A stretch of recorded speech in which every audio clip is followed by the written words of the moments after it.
The Washington Redskins are now facing intense pressure publicly, obviously from the people in the outcry during all these movements we've seen, as well as some of their biggest sponsors, including FedEx, who has a $250 million contract with them until 2035 and is the title-holding sponsor for their stadium. They've also gotten pushback from Pepsi and Nike, who says they will not be selling any of their apparel that has the logo and the name on it. So what do you do in this situation? Welcome to the ChadBurn Show, brought to you by M. Chad Baldwin.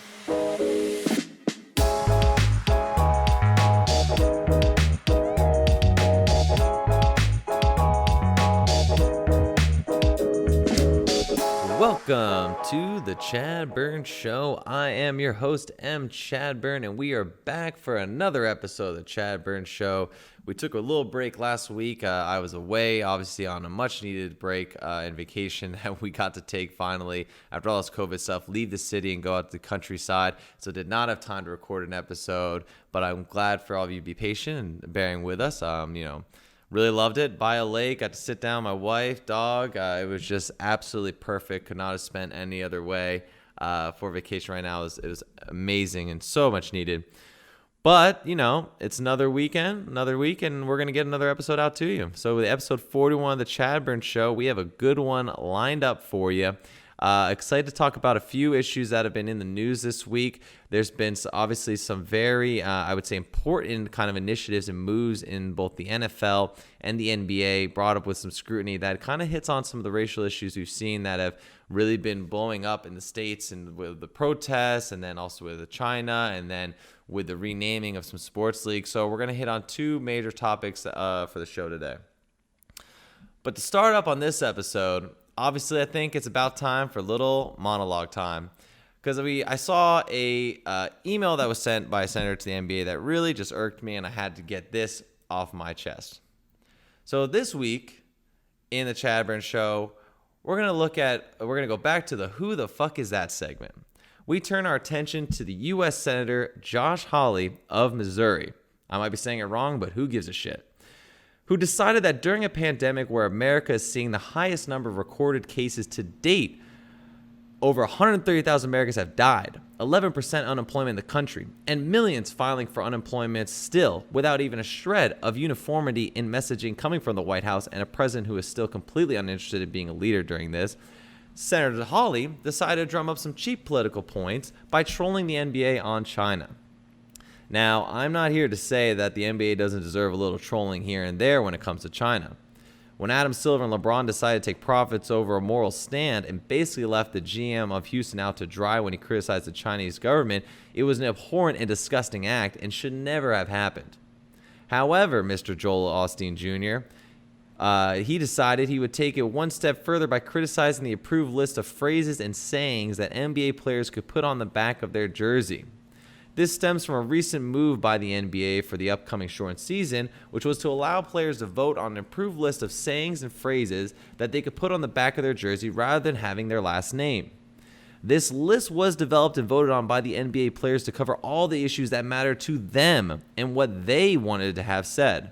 Senator Hawley decided that what we should really focus on here was not what was on the list, but rather what is not.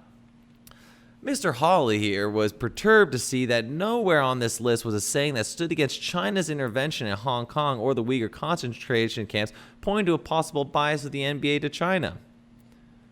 But then he had to add the saying, "support the troops" or "back the blue" were not on it. Excuse me? Let us be clear. The list of approved social injustice sayings was again voted and decided on by the players of the NBA. These are issues that matter to them, and maybe, I don't know, they focused on Black Lives Matter and racial inequality because, right, they are majority black men who are impacted by the racial injustice in these communities. Is this a surprise to you, Senator Stick of Unsalted Butter? Ever watched a basketball game? On top of that, what is your point really?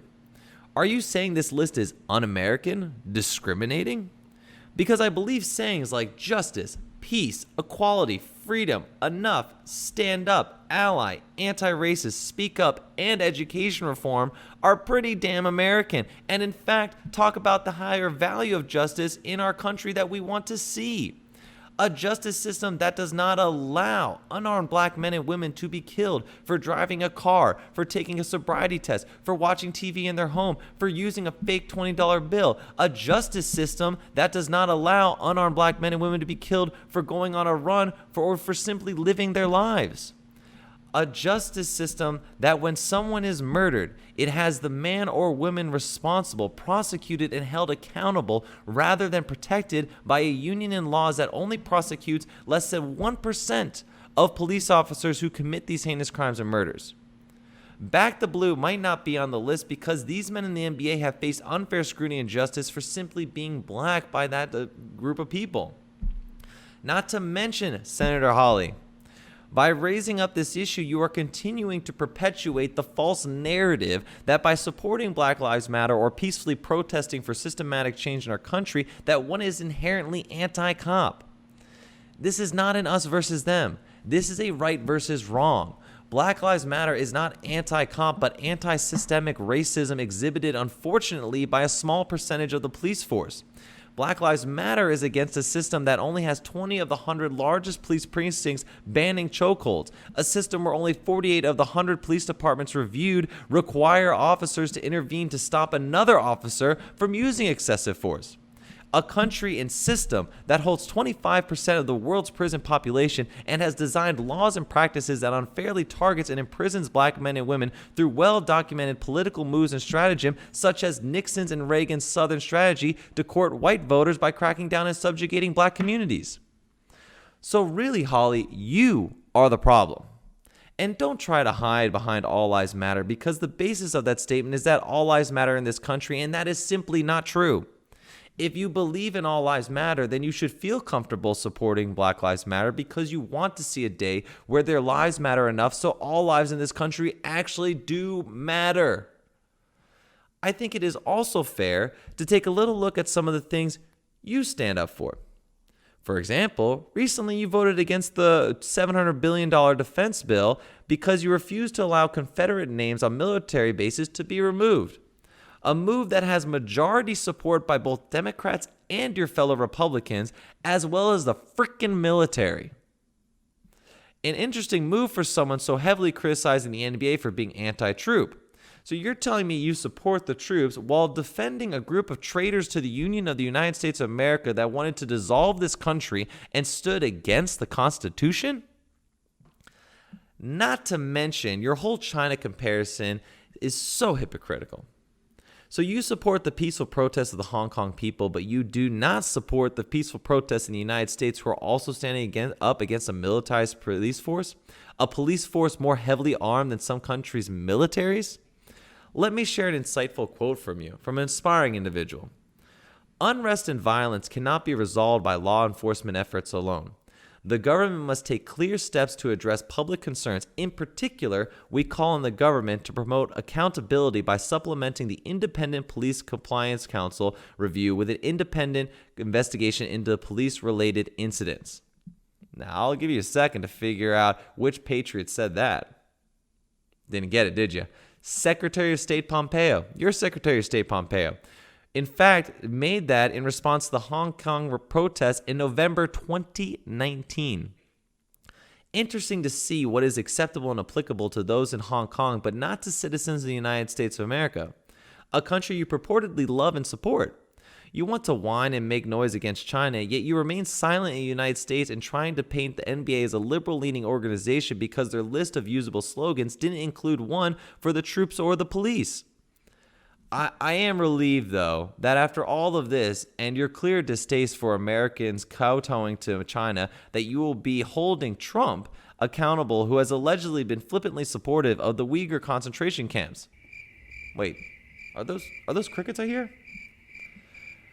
I think my response to Senator Hawley can only be summed up by what an esteemed reporter who has covered the NBA for decades, Mr. Adrian Wojnarowski himself, who gave the greatest Woj bomb of all to Senator Hawley.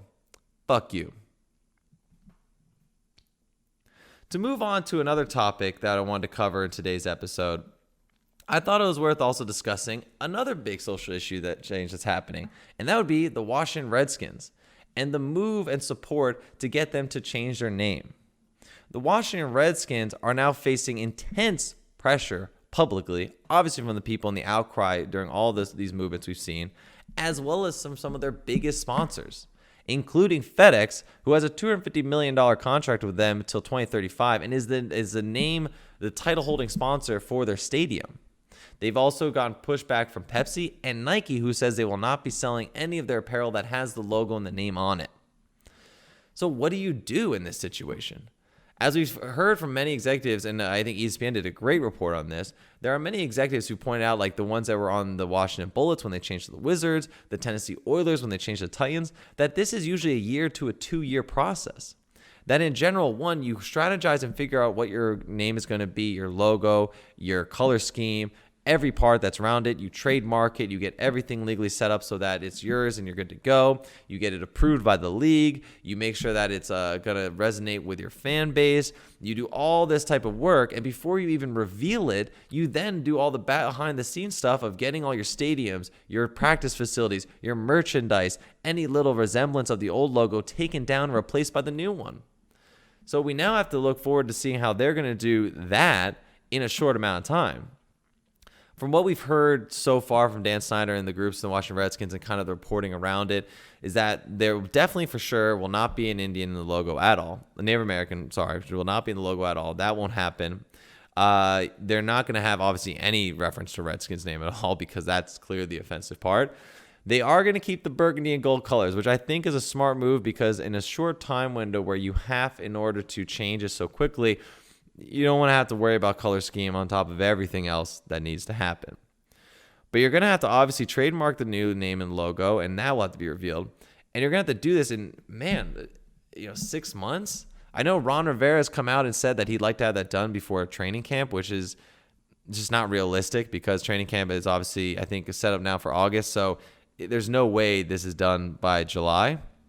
Not to mention the whole process and the way that they're going to organize this system is going to have to be completely in reverse, right? Instead of doing all the behind the scenes and getting everything ready and testing it and trademarking, they're going to have to trademark and come out with a name and a logo first.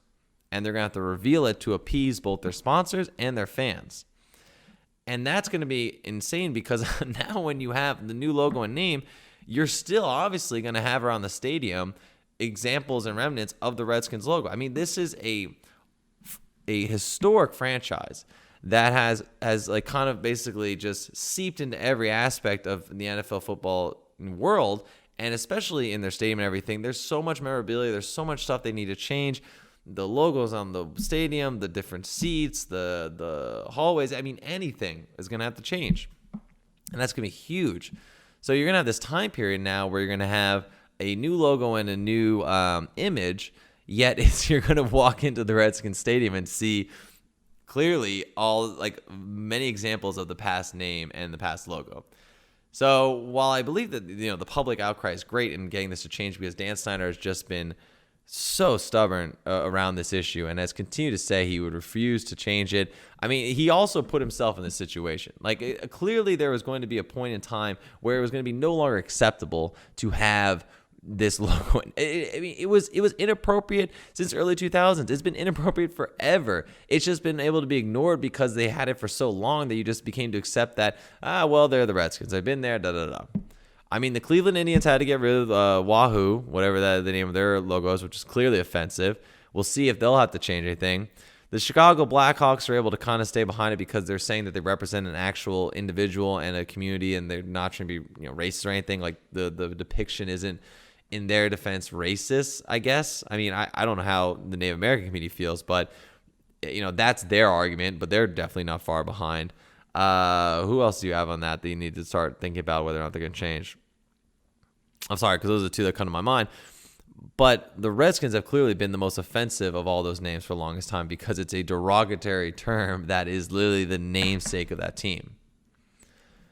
So Dan Snyder didn't have anything ready to go for this. No contingency plan, nothing. And that's what is now going to result in this huge clusterfuck of a situation, and where they're going to have to get all this done faster than it's ever been done before. Again, most teams that make these changes takes 1 to 2 years at a minimum.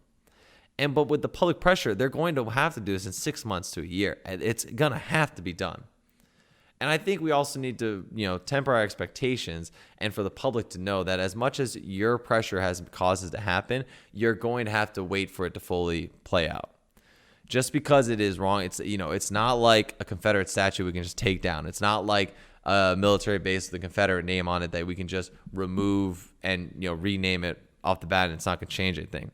The NFL franchise itself it is connected through a web of so much intricate marketing, sales, merchandising, jerseys, helmets, everything about it in both the practice and the stadium. I mean, there's so much around it.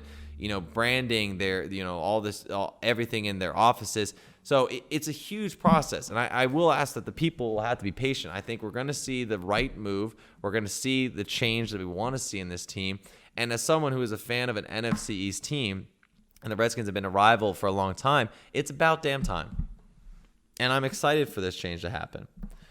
But man, I cannot even imagine being in the marketing department of that team and trying to figure this out. Branding and marketing, holy shiza. It's nuts. But the pressure is obviously going to make this go a lot faster. I am curious to see what they pick. I mean, if you're the Washington Redskins, you're getting into focus groups, you're starting to think about what team name you're going to go with.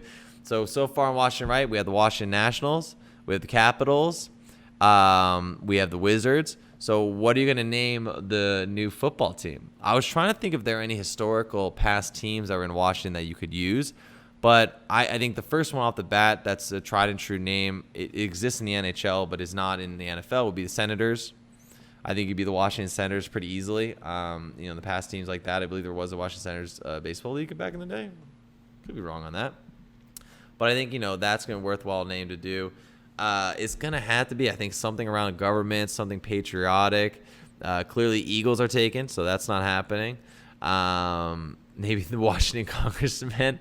I know my wife threw out there Washington Diplomats, but I'm not going to lie. There's nothing less intimidating than going up to play the Washington Diplomats, so I can't see that happening. Maybe the Washington Presidents?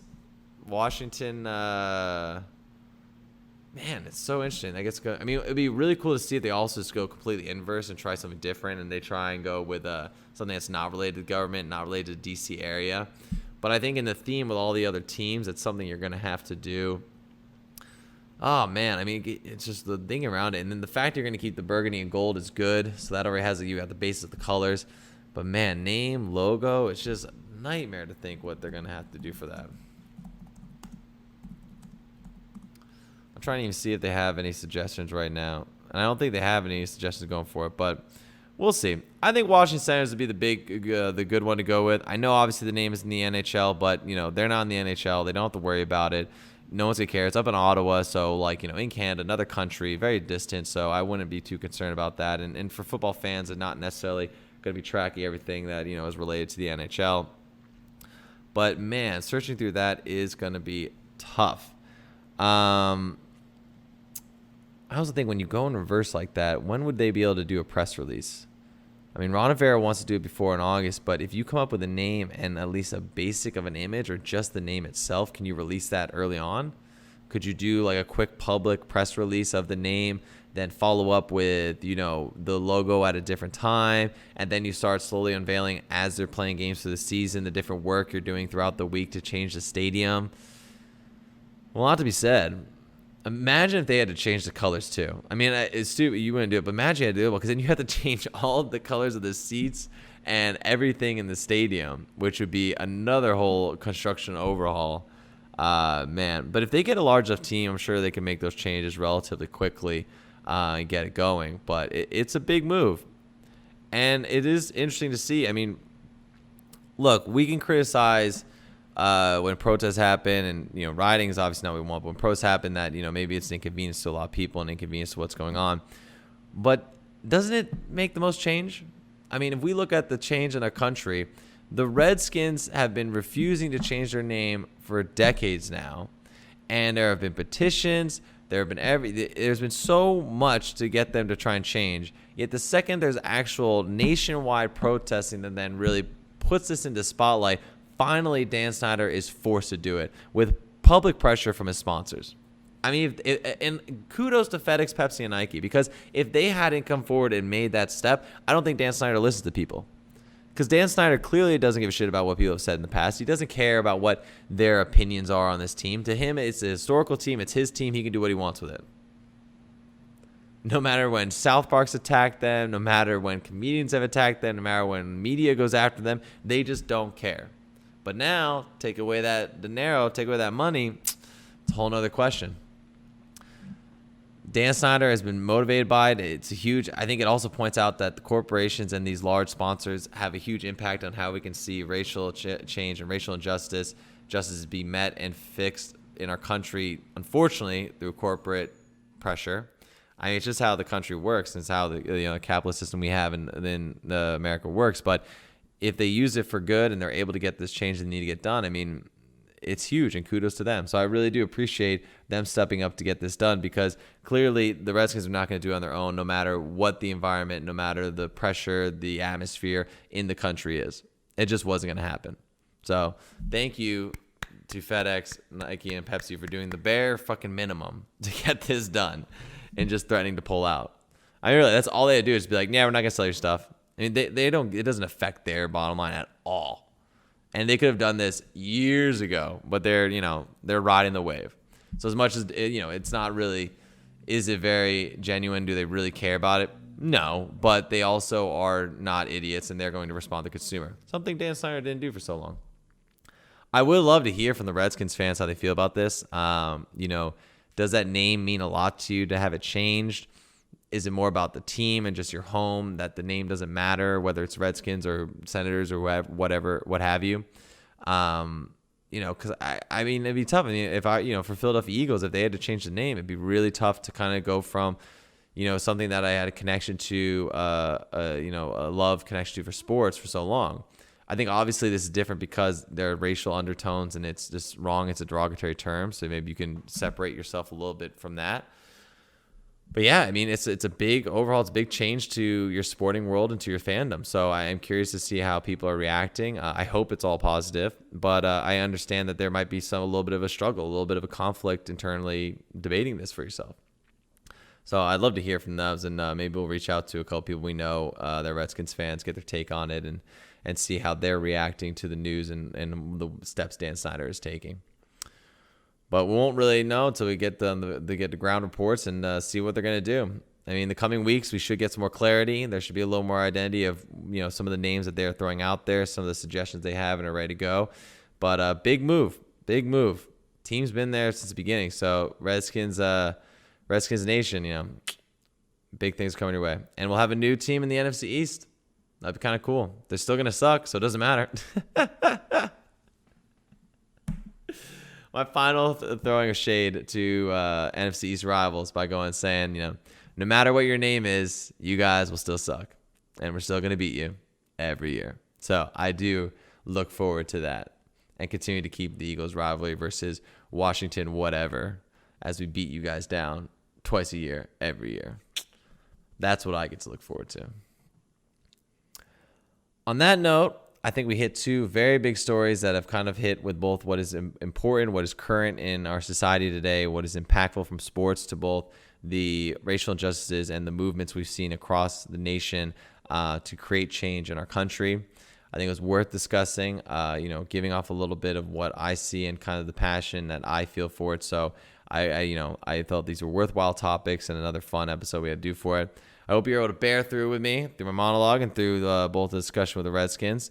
And continue to support us. I really do appreciate you guys listening in. I know we can all have differing views. I know we all have things that trigger us differently, but I hope that we can still come to a common understanding and still talk through fact about what is important to our country and to our people and to the citizens that live here.